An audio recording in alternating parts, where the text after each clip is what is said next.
नमस्कार. ऐकावं ते नवलच. उद्धव ठाकरेंनी दिला फडणवीसांना इशारा. एक तर तू राहशील, एक तर मी. शिवसेना ठाकरे गटाचे पक्षप्रमुख उद्धव ठाकरे यांनी उपमुख्यमंत्री देवेंद्र फडणवीस यांना सर्वात मोठा इशारा दिला आहे.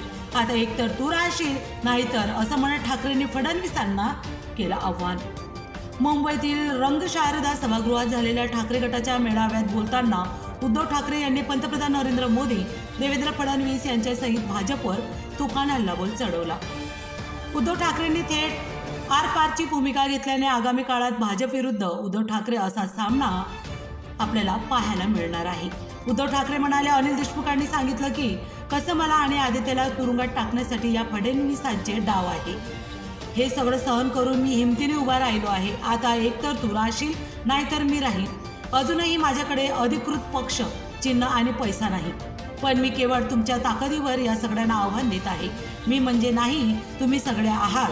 दिल्लीच्या छातीत उद्धव ठाकरेंची नाही, तुमची धडकी भरली आहे, असं म्हणत उद्धव ठाकरे यांनी देवेंद्र फडणवीस यांना खुल्लं चॅलेंज केलं. यावेळी त्यांनी पंतप्रधान नरेंद्र मोदी यांचाही समाचार घेतला.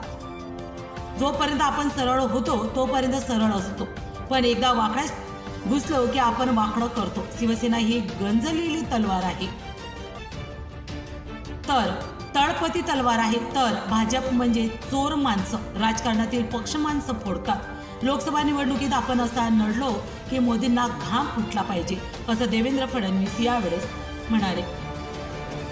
तुमचं मत काय आहे मला कमेंट बॉक्समध्ये लिहून नक्कीच सांगा. पुन्हा भेटूया अशाच न्यूजबरोबर. नमस्कार.